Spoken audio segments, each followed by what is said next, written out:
Assalamualaikum teman-teman semua. Saya Aisyah Fatlah dari kelas PAI 5A dengan NIM 2122010 akan memberikan pemahaman tentang materi perbuatan dosa besar di antaranya liwat dan LGBT. Selamat mendengarkan ya. Baik, pada kesempatan kali ini ada dua macam perilaku dosa besar yang akan kita pelajari.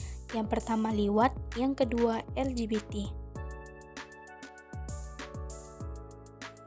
Di sini kita masuk ke definisi liwat, yang mana liwat itu dalam istilah syariat merujuk pada tindakan homoseksual, khususnya hubungan seksual antara dua laki-laki, dan perbuatan ini termasuk dalam dosa besar yang secara tegas diharamkan dalam Islam.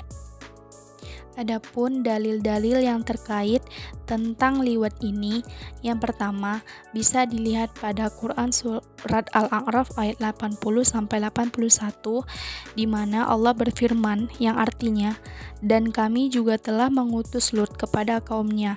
Ingatlah tatkala dia berkata kepada mereka, mengapa kamu mengerjakan perbuatan keji itu yang belum pernah dikerjakan oleh seorang pun di dunia ini sebelummu." Di dalam ayat ini menjelaskan tentang Allah Subhanahu wa Ta'ala mengharamkan secara tegas perbuatan yang dilakukan kaum Nabi Lut pada masa itu karena termasuk salah satu perbuatan dosa besar. Bisa dilihat lagi pada hadis Nabi yang terkait dengan perbuatan liwat ini, seperti hadis riwayat Ahmad, At-Tirmizi, dan Ibnu Hibban, yang artinya Allah melaknat siapa saja yang melakukan perbuatan kaum Lut. Terus dalam hadis lain Rasulullah SAW bersabda, apabila seseorang mendatangi pasangannya melalui duburnya, maka ia telah melakukan kekufuran. Hadis riwayat At-Tirmizi dan Abu Daud. Poin berikutnya, hukum liwat dalam Islam. Liwat termasuk dosa besar yang dilarang dalam Islam karena bertentangan dengan fitrah manusia dan membawa dampak sosial, kesehatan, dan moral yang buruk.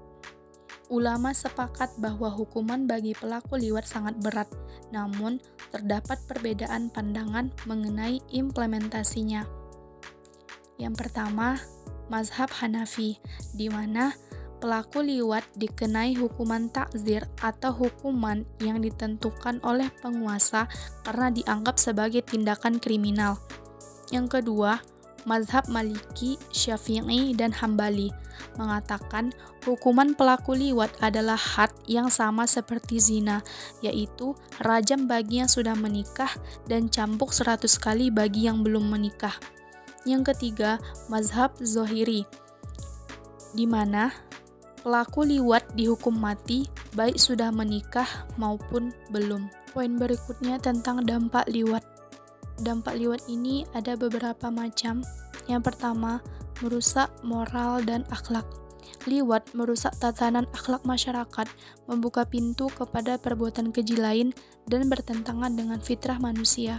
Yang kedua, menimbulkan stigma sosial yang buruk, yang mana praktik liwat ini melemahkan struktur keluarga dan komunitas, serta menimbulkan stigma sosial yang buruk. Yang ketiga, adanya kecemasan, depresi yang berlebih-lebihan. Yang keempat, trauma berat dan lain sebagainya. Adapun pencegahan dan solusi dari perbuatan liwat ini, yang pertama pendidikan agama, memberikan pemahaman sejak dini tentang nilai-nilai Islam termasuk bahaya dan larangan liwat.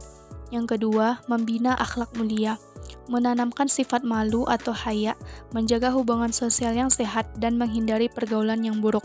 Yang ketiga, menyediakan dukungan, yaitu memberikan solusi bagi individu yang memiliki kecenderungan seksual menyimpang melalui pendekatan psikologis, spiritual, dan medis. Kita kepada perbuatan dosa besar yang kedua, yaitu LGBT. Yang pertama, kita melihat definisi LGBT. LGBT adalah singkatan dari lesbian, gay, biseksual, dan transgender. Dan ini juga merupakan salah satu perbuatan dosa besar yang sangat dimurkai oleh Allah Subhanahu wa Ta'ala. Kita masuk satu persatu pengertian dari LGBT. Yang pertama, lesbian. Lesbian itu adalah perempuan yang memiliki ketertarikan romantis atau seksual kepada sesama perempuan. Yang kedua, gay. Itu laki-laki yang memiliki ketertarikan romantis atau seksual kepada sesama laki-laki. Yang ketiga, biseksual, yaitu seseorang yang memiliki ketertarikan romantis atau seksual kepada lebih dari satu jenis kelamin. Dan yang keempat, transgender, yaitu seseorang yang merasa identitas gendernya berbeda dari jenis kelamin yang ditentukan saat lahir. Kita masuk kepada perspektif Islam terhadap LGBT. Mengenai dalilnya,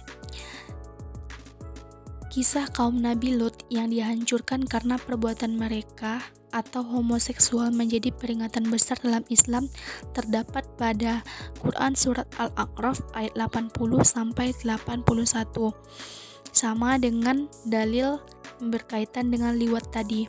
Dan yang kedua, pada Quran Surat An-Nisa ayat 119 bahwa larangan merubah ciptaan Allah atau transgender, merubah jenis kelamin yang telah Allah tetapkan bertentangan dengan fitrah. Arti dari Quran Surah An-Nisa ayat 119 ini ialah, dan aku benar-benar akan menyesatkan mereka dan akan membangkitkan angan-angan kosong pada mereka dan menyuruh mereka merubah ciptaan Allah. Dan pada hadis Nabi, dilihat di sini hadis riwayat Bukhari yang mana artinya Rasulullah melaknat laki-laki yang menyerupai perempuan dan perempuan yang menyerupai laki-laki. Pandangan para ulama tentang perbuatan LGBT ini, homoseksual adalah dosa besar dan dilarang. Hukuman atas perbuatan ini bisa berupa hukuman mati, cambuk, atau takzir tergantung pada pandangan mazhab. Beberapa ulama berbeda pendapat tentang hukuman bagi pelaku LGBT ini seperti mazhab Syafi'i, Hanafi, Hambali, dan Maliki. Dan transgender atau operasi perubahan kelamin tanpa alasan medis dianggap melanggar hukum syariat kecuali dalam kasus tertentu seperti khunsa muskil atau intersex. Dinamika penyebab dari perbuatan LGBT ini ada 2 poin, yaitu yang pertama, faktor biologis. Teori genetik menyebutkan ada kemungkinan pengaruh genetik terhadap orientasi seksual meski tidak sepenuhnya terbukti. Yang kedua, faktor lingkungan berupa trauma, pola asuh, atau pengalaman buruk dapat mempengaruhi identitas seksual seseorang. Dampak perilaku LGBT ini, yang pertama, kehilangan iman. Yang kedua, keruntuhan moral. Yang ketiga, masalah kesehatan mental. Kehilangan iman ini, apabila semakin lemah iman kita, maka akan semakin mudah setan merayu kita untuk melakukan perbuatan dosa besar. Keruntuhan moral yang dimaksud di sini, menurunnya moral-moral yang ada pada diri kita dan membuat masyarakat juga tidak senang dengan perbuatan kita tersebut. Dan perilaku LGBT ini membuat pelakunya menjadi stres, depresi, dan menyebabkan kesehatan mental yang sangat dikhawatirkan merusak dirinya sendiri. Baik teman-teman semuanya, mungkin materi pada kesempatan kali ini cukup sampai di sini saja ya. Terima kasih sudah menonton video pembelajaran ini ya. Mudah-mudahan video ini bisa bermanfaat dan bisa menambah wawasan teman-teman semua. Wassalamualaikum warahmatullahi wabarakatuh.